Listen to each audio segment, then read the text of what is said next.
komentar tekme. Jako teška tekma i pomembna u ovom trenutku za nas, ali mislim da je možda to takva tekma koja će nam sad otvoriti, dati ta krila i da igramo spuštenije i još hitrije i boljše i malo još bolje da razmišljamo.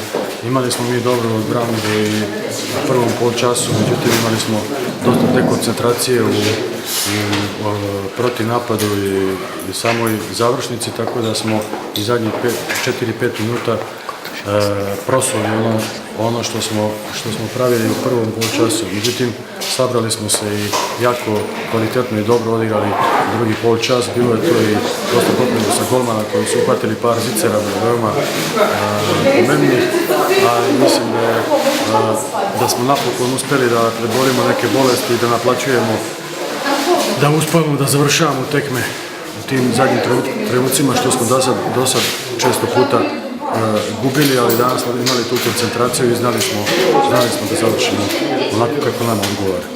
Kaj je po vašem prevesilo tehnico v celjsko korist? Do 7 i sad.